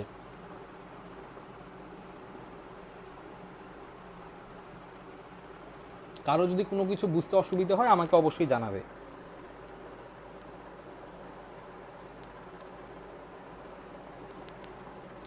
আচ্ছা, তারপরে আমরা যে বিষয়টাতে চলে যাব সেটা হচ্ছে আমরা মাইক্রোসফট পাওয়ার পয়েন্টের কিছু বিষয় দেখলাম। আমরা এরপরে চলে যেতে চাই মাল্টিমিডিয়ার যেহেতু ব্যবহার হচ্ছে সেহেতু মাল্টিমিডিয়ার জন্য এখানে আমরা ফটোশপ বলে একটা বিষয় আছে। ফটোশপে আমরা সাধারণত ছবি সম্পাদনার জন্য ইউজ করে থাকি এবং এই ফটোশপের মধ্যে বিভিন্ন সফটওয়্যার আমরা আসলে কম্পিউটারে ব্যবহার করি। এর মধ্যে তোমাদের সিলেবাসে অন্তর্ভুক্ত রয়েছে কিছু জিনিস, খুবই খুঁটিনাটি কিছু বিষয় রয়েছে এবং সেখান থেকে আমরা ফটোশপের জন্য ইলাস্ট্রেটর, অ্যাডোব ফটোশপ এরকম বিভিন্ন ধরনের সফটওয়্যারগুলো আমরা ইউজ করি। সেগুলো খুঁটিনাটি বিষয় সম্পর্কে এখানে দেওয়া আছে, এগুলো তোমরা অবশ্যই জানবে। এবং আমি আবারও বলছি যে তোমাদের যে লেকচার শিটটা আছে সেই লেকচার শিট সম্পর্কে তোমাদেরকে অলরেডি আমি বলে ফেলেছি। অবশ্যই তোমরা লেকচার শিটটা কালেক্ট করে নিবে এবং লেকচার শিটের যে গাইডলাইন আছে সেই অনুযায়ী পড়ার চেষ্টা করবে। আচ্ছা, ফটোশপ নিয়ে আমরা দুই একটা কথা বলতেই পারি। ফটোশপের মধ্যে যে বিভিন্ন টুলগুলো রয়েছে টুলগুলোর নাম তোমাদের জন্য গুরুত্বপূর্ণ।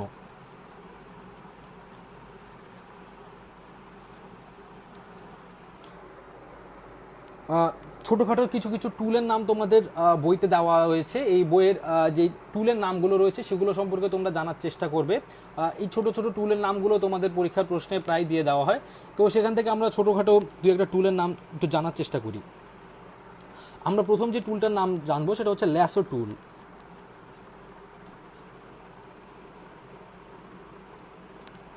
এই ল্যাসো টুলটার আসলে কাজটা কি? ধরো তুমি একটা এরিয়া সিলেক্ট করতে চাও, ধরো তোমার কোনো একটা অংশ, এই অংশটুকু তুমি সিলেক্ট করতে চাও, তাহলে এই সিলেকশনের কাজটুকু তুমি করবে হচ্ছে এই ল্যাসো টুলের মাধ্যমে। তার মানে তুমি যদি ফটোশপে সিলেক্ট করার কাজে তুমি ব্যবহার করবে এই ল্যাসো টুল, কারণ তুমি যদি একটা বড় ছবির কোনো একটা অংশ সিলেক্ট করতে চাও, তুমি তো এটা সাধারণভাবে সিলেক্ট করতে পারছো না, তোমাকে একটা টুলের মাধ্যমে সিলেক্ট করা রাখছে, এবং সেই টুলটাই হচ্ছে তোমার ল্যাসো টুল, যেটার মাধ্যমে তুমি একটা অংশ সিলেক্ট করে নিতে পারছো। আশা করি ল্যাসো টুলটা সম্পর্কে তোমরা বুঝতে পেরেছো। এরপর আমরা যে টুলটা নিয়ে আসবো সেটা হচ্ছে তোমাদের ডিজাইন ড্রয়িংয়ের জন্য বিভিন্ন প্রকার টুল তোমাদের রয়েছে, সেগুলো হচ্ছে তোমার টুলবক্স, প্যালেট।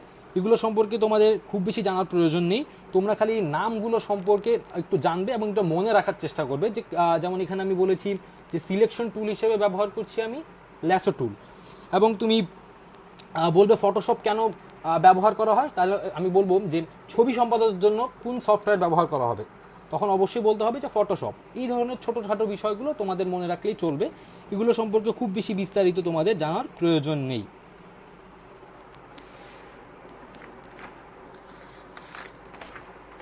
আশা করি মাল্টিমিডিয়া সম্পর্কে এবং এর যে বিভিন্ন বিষয়গুলো ছিল খুঁটিনাটি, এগুলো সম্পর্কে আমরা আলোচনা করার চেষ্টা করেছি এবং তোমরা স্বচ্ছ ধারণা পেয়েছো। আমরা এর পরবর্তী যে বিষয়টাতে চলে যাব সেটা হচ্ছে আমাদের ডেটাবেস।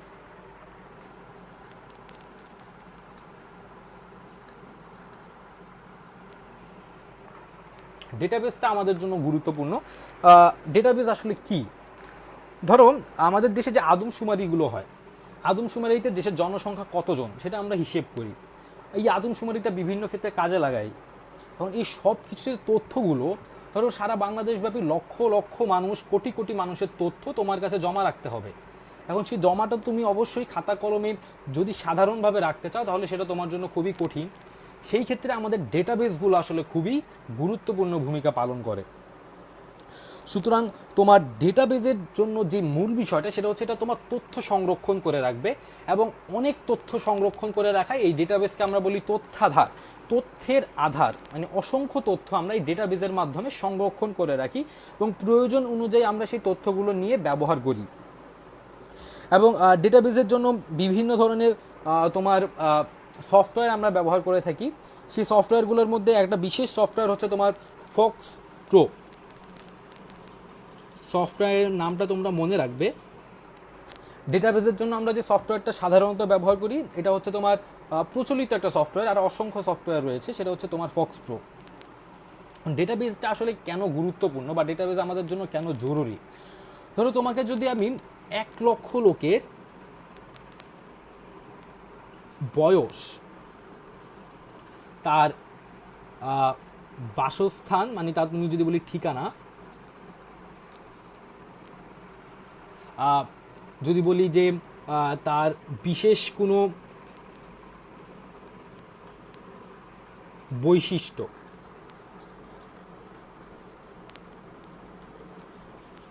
আমি যদি বলি তোমাকে যে তুমি 1 লক্ষ লোকের জন্য বয়স, ঠিকানা, বিশেষ কোনো বৈশিষ্ট্য, এইগুলো তোমাকে সংরক্ষণ করে রাখতে হবে। তোমাকে বুঝতে হবে তুমি 1 লক্ষ লোকের জন্য সংরক্ষণ করছো, তুমি হয়তো বা খুব কষ্ট করে সেটা সংরক্ষণ করলে, কিন্তু আমি যদি বলি ওখান থেকে কিছু লোকের, ধরো আমি বললাম 5,000 লোক, সে 5,000 লোকের তথ্য আমাকে তুমি দিবে, তোমার জন্য কিন্তু সে 5,000 লোকের তথ্য খুঁজে 1 লক্ষ লোকের মধ্যে থেকে খুঁজে বের করা, সেটাকে আবার সাজিয়ে উপস্থাপন করা, বুঝতেই পারছো যে খুবই কঠিন একটা বিষয়। একজন বলছো ক্লাস মিস করেছি, সেফ থাকবে কি? হ্যাঁ, সেফ থাকবে ক্লাস। আচ্ছা, আমরা যেটা বলছিলাম যে কেন তাহলে ডেটাবেসটা গুরুত্বপূর্ণ, এই যে এত সংখ্যক তথ্য আমাদের কাছে থাকবে, সেই তথ্যগুলো আমাদেরকে কি করতে হবে, বিভিন্ন সময় ব্যবহার করতে হবে, সেগুলো বের করে আমাদেরকে বিভিন্ন কাজে লাগাতে হবে।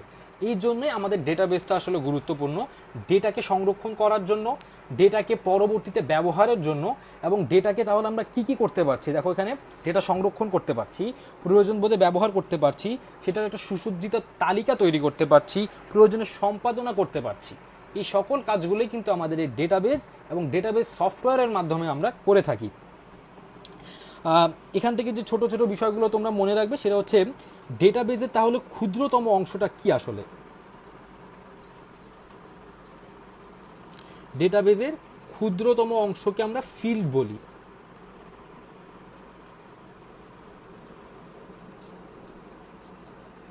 এই জিনিসটা তোমরা একটু মনে রাখবে।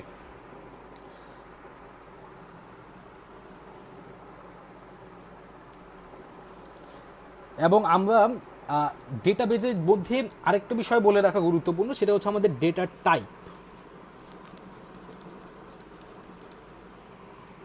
ডেটা টাইপ জিনিসটা কি?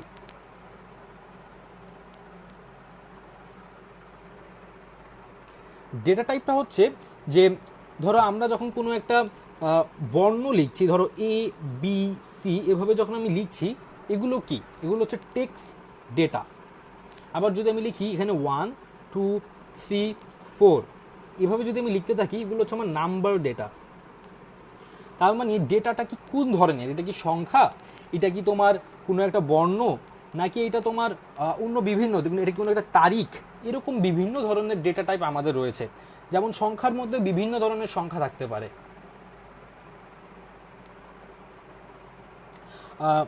বিভিন্ন ধরনের সংখ্যা বলতে তোমার দশমিক থাকতে পারে, দশমিক ছাড়া থাকতে পারে, যে কোনো ধরনের তোমার সংখ্যার মধ্যেও বিভিন্ন ধরন থাকতে পারে।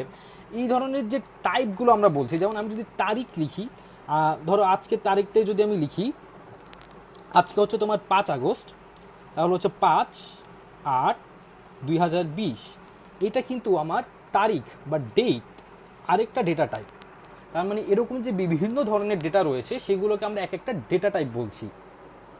ঠিক এইভাবে যদি আমি বলি যে টেক্সট যে ডেটা টাইপটা রয়েছে, সেই টেক্সট ডেটা টাইপের জন্য সর্বোচ্চ যে এন্ট্রি আমি দিতে পারবো সেটা হচ্ছে আমার 255টা ক্যারেক্টার। ক্যারেক্টার মানে কি? আমি যদি যে কোনো একটা ওয়ার্ড লিখি, ধরো আমি লিখলাম যে বাস্কেট, তাহলে তুমি এখান থেকে লক্ষ্য করবে এখানে একটা ক্যারেক্টার, দুইটা, তিনটা, চারটা, পাঁচটা, ছয়টা। তার মানে এখানে তুমি দেখতেই পাচ্ছ 6টা ক্যারেক্টার। ঠিক এইভাবে আমি টেক্সট ডেটা টাইপে সর্বোচ্চ 255টা ক্যারেক্টার আমি এখানে অন্তর্ভুক্ত করতে পারবো।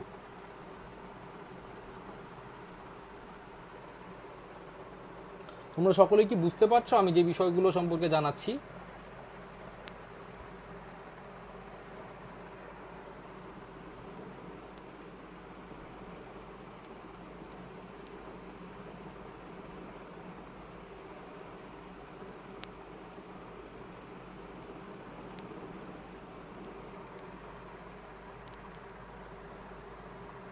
আচ্ছা, আশা করি কারো কোনো সমস্যা নেই। আমি তাহলে সামনের দিকে অগ্রসর হই। তোমাকে আমি একটু আগে যে জিনিসটা বলেছিলাম যে তোমার কাছে ধরো 1 লক্ষ লোকের তথ্য রয়েছে, কিন্তু সেটা তোমাকে আমি বললাম যে 5,000 জনের তথ্য আমার সামনে উপস্থাপন করতে হবে। 1 লক্ষ লোকের মধ্য থেকে 5,000 লোকের তথ্য আমি চাই। তাহলে আমি কি করব?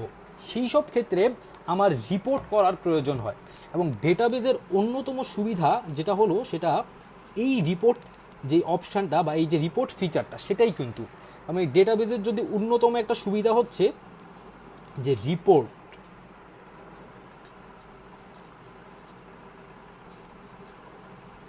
এই রিপোর্ট যে ফিচারটা রয়েছে এটার মাধ্যমেই আসলে আমরা তথ্যটাকে খুব সহজে উপস্থাপন করতে পারি।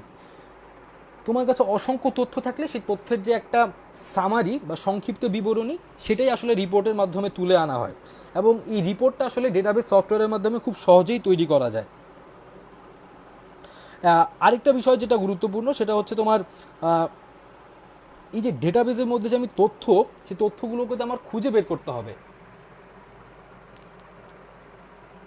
সেই তথ্যগুলো যদি আমি খুঁজে বের করতে না পারি, তাহলে তো আমি সেটা রিপোর্ট বা সেটার যে সংক্ষিপ্ত বিবরণী সেটা আমি তৈরি করতে পারবো না।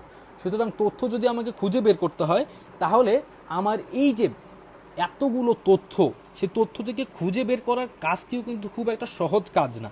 এই ক্ষেত্রে ডেটাবেস সফটওয়্যারগুলোর মধ্যে বিশেষ ধরনের সুবিধা পাওয়া যায় তথ্যগুলোকে খুঁজে বের করার জন্য।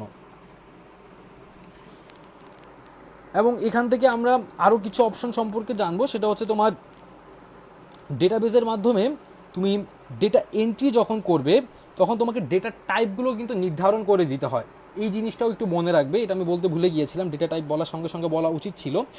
আমরা যখন ডেটা বেসে কোনো কিছু অন্তর্ভুক্ত করি তখন আমরা ডেটা টাইপটা আসলে ওখানে নির্দিষ্ট করে দেই, কারণ তুমি অবশ্যই টেক্সট ডেটা টাইপের মধ্যে গুণ যোগ বিয়োগ ভাগ এইসবের কাজগুলো করতে পারবে না। অথবা তুমি যদি তারিখ দাও, তুমি দিতে চাও, তুমি এন্ট্রি দিতে চাও তারিখ, কিন্তু তুমি যদি এখানে কোনো একটা তারিখ ডেটা টাইপ সিলেক্ট করে না নাও তাহলে তুমি কিন্তু তারিখ অন্তর্ভুক্ত করতে পারছো না এর মধ্যে। ধরো তুমি যদি এখানে নাম্বার ডেটা টাইপটা সিলেক্ট করে রাখো তাহলে কিন্তু তুমি এখানে ডেট অন্তর্ভুক্ত করতে গেলে সেই ডেটটা কিন্তু সঠিকভাবে দেখাবে না। তাই তোমার জন্য কিন্তু ডেটা টাইপ নির্ধারণ করে নেওয়াটাও খুবই গুরুত্বপূর্ণ।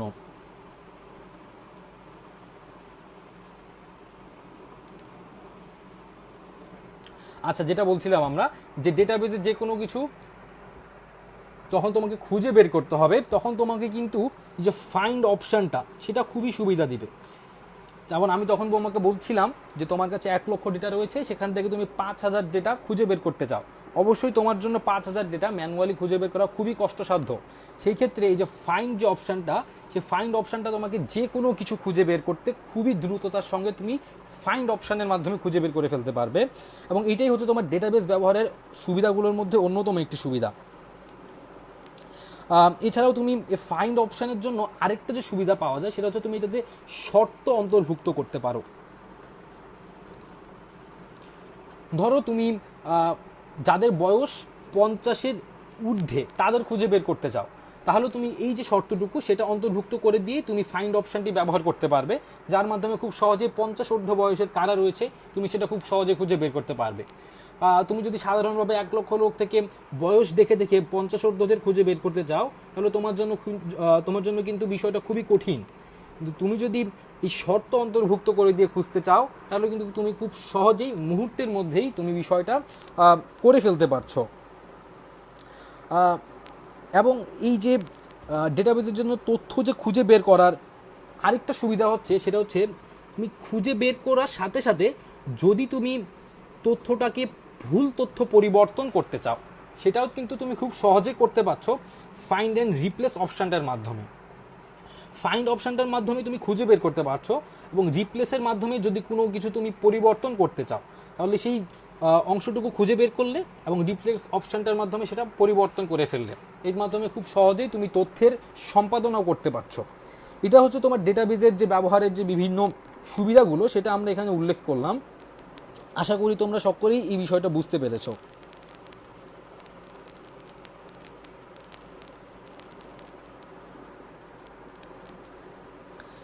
এবার আমাদের যেই লাস্ট টপিক সেটা হচ্ছে ডেটাবেস ব্যবহার আমরা কিভাবে ডেটাবেসের ব্যবহারটা আসলে কেন আমাদের জন্য গুরুত্বপূর্ণ।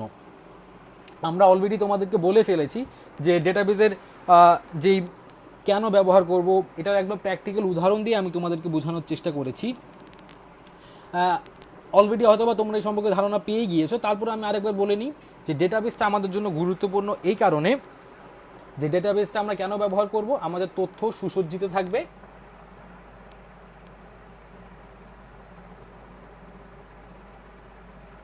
আচ্ছা কেউ যদি বুঝতে না পারো তাহলে আমাকে একটু জানাবে সঙ্গে সঙ্গে।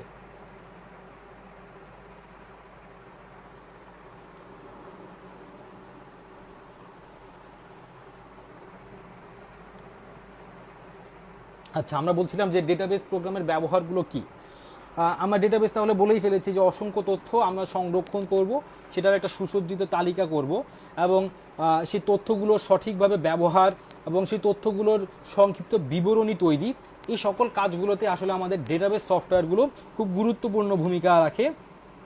এবং এই ডেটাবেস সফটওয়্যারগুলোর বিশেষ বৈশিষ্ট্য রয়েছে, তারা এই যে আমরা বলেই ফেলেছি অলরেডি যে তথ্যগুলোকে খুব সুসজ্জিতভাবে সংরক্ষণ করতে পারে এবং যে কোনো তথ্য আমরা ফাইন্ড অপশানের মাধ্যমে খুঁজে বের করতে পারি। যে কোনো তথ্যগুলোকে যদি আমরা পরিবর্তন করতে চাই আমরা ফাইন্ড অ্যান্ড রিপ্লেস যে অপশানগুলো আছে সেটা ব্যবহার করতে পারি। তার মানে তথ্য সম্পাদনা, তথ্য সংরক্ষণ, এই সকল কাজেই কিন্তু আমাদের ডেটাবেস সফটওয়্যারগুলো খুব সহযোগী ভূমিকা পালন করে। তার সঙ্গে আরেকটা বিষয় আমরা তোমাদেরকে বলেছি রিপোর্ট এর কথা। রিপোর্ট হচ্ছে আমি বলেছি যে কোনো একটা তথ্যের সংক্ষিপ্ত বিবরণী তোমার সামনে আমি তুলে ধরছি, তাহলে সেই তথ্যটাকে, অনেক বিশাল একটা তথ্যকে আমি খুব সংক্ষিপ্ত আকারে যখন উপস্থাপন করতে যাব, তখন আমার এই রিপোর্ট যে অপশনটুকু সেটা তোমাকে অনেক বেশি হেল্প করবে। তাহলে আমরা এখান থেকে খুব সহজে তথ্য খুঁজে বের করতে পারছি এবং তথ্য উপস্থাপনের ক্ষেত্রেও কিন্তু আমরা খুব সহজেই সেটা ব্যবহার করতে পারছি। এবং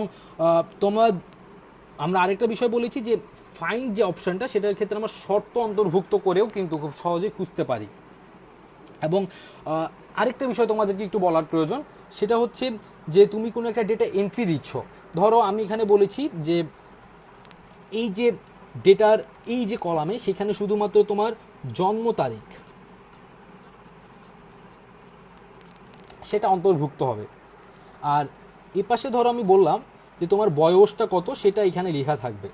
এখন তুমি যদি ভুলে এই বয়সটা এখানে এন্ট্রি দিয়ে দাও আর জন্ম তারিখটা এখানে এন্ট্রি দিয়ে দাও, তাহলে কি হবে?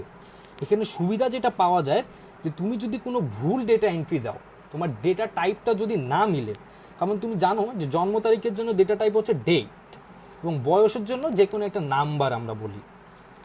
এখন এই দুটোর জিনিস তো সেম না। এখানে যে সুবিধাটা পাওয়া যায়, তুমি যদি ভুলে কোনো ডেটা এন্ট্রি দিয়ে দিতে চাও, তাহলে এই যে শর্ত ডেটা টাইপ তুমি দিয়ে দিলে, অথবা তুমি যদি কোনো শর্ত আরোপ করে দাও যে এই যে ডেটা আছে সেটার মধ্যে আমি 50 এর নিচে যাদের বয়স তাদেরকে আমি নিব না, তার মানে এই যে বয়স এখানে তোমার 50 কিংবা 50-এর অধিক যাদের বয়স তাদেরকেই তুমি নিতে পারবে। এই শর্তটুকু কিন্তু তুমি এখানে যুক্ত করে দিতে পারো। যদি শর্ত যুক্ত করে দাও তাহলে কি হবে, তুমি যদি ধরো 49 একটা বয়স এখানে এন্ট্রি করো, তাহলে সে কিন্তু এন্ট্রিটা নিবে না।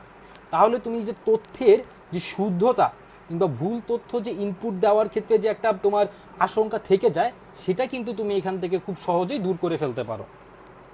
আশা করি তোমরা এখানের যে বিভিন্ন খুঁটিনাটি দিকগুলো ডেটাবেজে সেটা সম্পর্কে জানতে পেরেছো।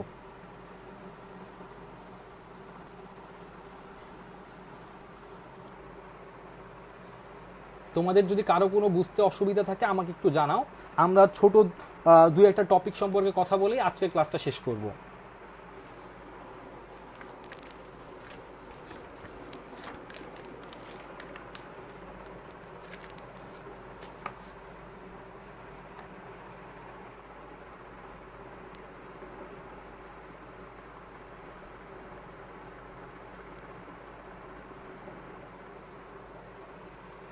আশা করি আগের যে বিষয়গুলো আমি বলেছি তাতে কারো কোনো সমস্যা নেই। যদি সমস্যা থাকে তাহলে আমাকে জানাতে পারো। আচ্ছা, আমি এতক্ষণ যেটা বললাম সেটা যদি আমি খুব সংক্ষিপ্ত একটা জিনিস সামারি দ্বারা করাই, তাহলে এখানে আমি সেটাই একটু তুলে ধরার চেষ্টা করছি। তার আগে আমি একটা জিনিস তোমাদের বলে নিই, ডিবিএমএস এই জিনিসটার মানে কি। এটা হচ্ছে তোমার ডেটাবেজ ম্যানেজমেন্ট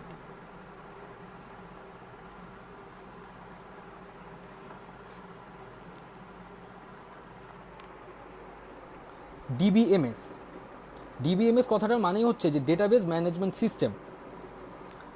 এখন তুমি ডেটাবেজ ম্যানেজমেন্ট সিস্টেমের জন্যই আমরা এই যে এতক্ষণ যা কিছু নিয়ে বললাম,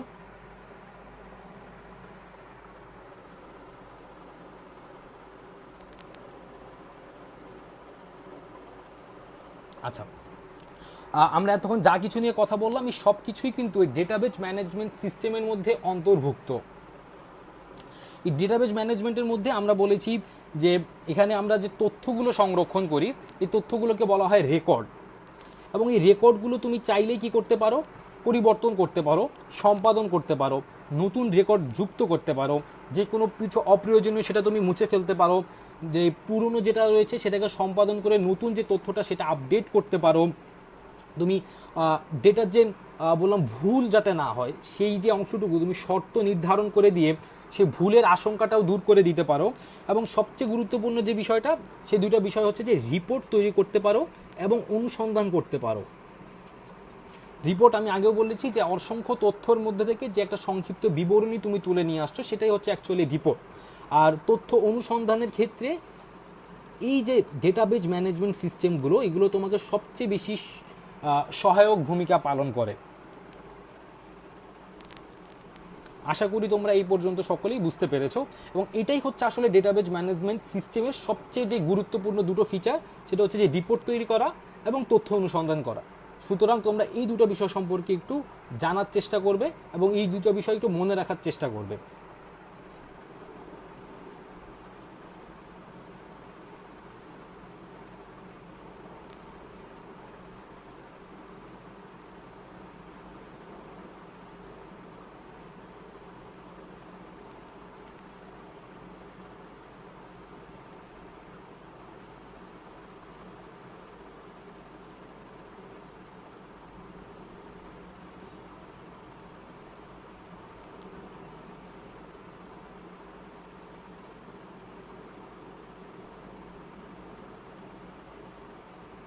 আশা করি সকলেই বুঝতে পেরেছো।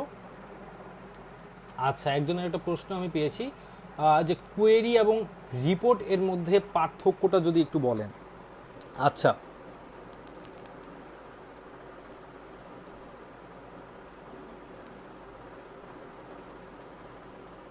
কোয়েরি আর রিপোর্টের মধ্যে আসলে খুব বেশি পার্থক্য নেই, বরং তুমি বলতে পারো যে এদের মধ্যে একটা সংযোগ রয়েছে আসলে। সেটা হচ্ছে যে মুদ্রণ যখন আমরা করব, মুদ্রণ মানে হচ্ছে তুমি যখন একটা জিনিস প্রিন্ট করছো, এই তথ্যটা তুমি ধরো অনুসন্ধান করলে। কুয়েরি পদ্ধতিটা আসলে কি? কুয়েরি পদ্ধতিতে ধরো আমি যেটা বলছিলাম যে তুমি তথ্য অনুসন্ধান করছো, সেই তথ্য অনুসন্ধানের ক্ষেত্রে তুমি কিছু শর্ত যুক্ত করে দিচ্ছ। তার মানে কুয়েরি পদ্ধতিটা হচ্ছে তুমি শর্তযুক্ত তথ্যকে আহরণ করছো এবং সেই তথ্যটাকে তুমি প্রদর্শন করতে পারছো। তবে তুমি যখন তুমি তো তথ্য অনুসন্ধান করেই ফেললে এবং এটাকে প্রদর্শন করার জন্য তুমি কি করলে, কুয়েরি আকারে এটাকে সংরক্ষণ করলে। এবার যদি তুমি এটাকে মুদ্রণ করতে চাও, তবে সেই মুদ্রণটার ক্ষেত্রে তুমি রিপোর্ট, যেই আমাদের ফিচারটা বা রিপোর্ট আকারে আসলে এটাকে মুদ্রণ করা হয়। মানে তুমি রিপোর্ট হিসেবে বা রিপোর্টে কুয়েরি যে ফাইলটা তুমি নিলে, সেটাকে তুমি মুদ্রণের আকারে যদি তথ্য সরবরাহ করতে চাও, তখন তুমি সেটাকে রিপোর্ট আকারে পেশ করো তুমি। আশা করি তুমি এই জিনিসটা বুঝতে পেরেছো। বিষয়টা হচ্ছে তোমার কুয়েরিটাকে তুমি যখন মুদ্রণ করে তথ্য সরবরাহ করতে চাচ্ছ, তখন সেটাকে তোমাকে রিপোর্ট আকারে প্রকাশ করতে হবে।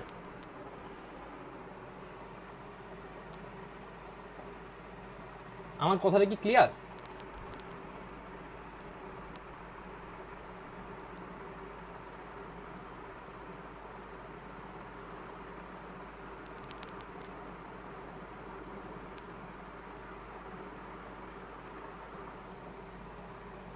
গিয়াসউদ্দিন, আমার কথাটা কি ক্লিয়ার?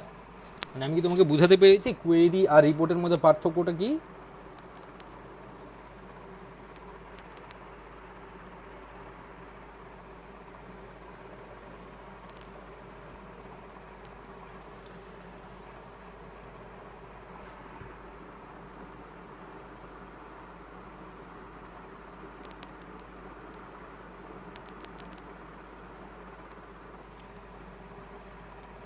ঠিক আছে, তাহলে আমরা কোয়েরি কি রিপোর্ট কি সেটা বুঝতে পারলাম, এবং খুব সাধারণ ডিফারেন্সটা আমি বলেই দিলাম যে মুদ্রিত তথ্য সরবরাহের ক্ষেত্রে তোমাকে রিপোর্টটা ব্যবহার করতে হবে, এটাই হচ্ছে তোমার মূল কথা। তার আগ পর্যন্ত তুমি কোয়েরি পদ্ধতিটাই ব্যবহার করে সেটা তুমি অনুসন্ধান করবে এবং সংরক্ষণ করবে। এটা হচ্ছে এখানকার মূল কথা ছিল।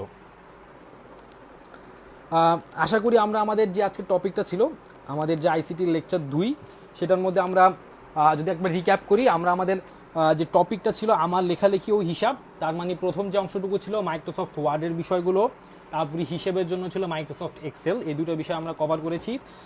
মাল্টিমিডিয়া এবং গ্রাফিক্সের জন্য আমরা কভার করে ফেলেছি। আমরা মাইক্রোসফট পাওয়ার পয়েন্ট সম্পর্কে কিছু কথা বলেছি। আমরা বলেছি যে ফটোশপ এবং ইলাস্ট্রেটর এগুলোর যে বিভিন্ন বিষয়গুলো, দিকগুলো, এগুলো টুলগুলোর নাম সম্পর্কে তোমরা একটু জানবে, কোন টুলের কি কাজ এটা একটু মনে রাখার চেষ্টা করবে। এবং সর্বশেষ আমরা যেটা বললাম, ডেটাবেজের জন্য তোমরা যে কাজটি করবে, ডেটাবেজের জন্য আমরা বলেই দিয়েছি অনেকগুলো কথা, এবং বারবারই আমি যে কথাগুলো বলেছি, রিপোর্ট, তথ্য অনুসন্ধান, কোয়েরি, রেকর্ড, ডেটা টাইপ, এই জিনিসগুলো সম্পর্কে তোমরা একটু ভালোভাবে জানার চেষ্টা করবে। আর আজকের ক্লাসে আমি তোমাদেরকে এই বিষয় সম্পর্কে একটা সাধারণ ধারণা দেওয়ার চেষ্টা করেছি। আশা করি আমি যতটুকু বলার চেষ্টা করেছি তোমরা সকলেই বুঝতে পেরেছো। তোমরা সকলে এতক্ষণ আমার সঙ্গে ধৈর্য ধরে ছিলে, আমার কথা শুনেছো, তোমাদের সকলকে অনেক বেশি ধন্যবাদ। সানরাইজের যে তোমাদের কলেজ ভর্তি কোচিংয়ের আজকের আইসিটি সেকেন্ড লেকচার ছিল, সেটা এখান পর্যন্তই। তোমরা সকলে ভালো থাকবে। আমি আবদুল্লাহ, আজকে এখান থেকে তোমাদের সামনে থেকে বিদায় নিচ্ছি। তোমাদের যে কোনো সমস্যার কথা তুমি আমাদেরকে জানাতে পারো, তুমি কমেন্টে লিখে জানাতে পারো। যদি তোমার কোনো কোথাও বুঝতে অসুবিধা হয় তাহলে অবশ্যই জানাবে। আশা করি যতটুকু আমি বোঝানোর চেষ্টা করেছি সকলেই বুঝতে পেরেছো। সকলকে ধন্যবাদ। আল্লাহ হাফেজ।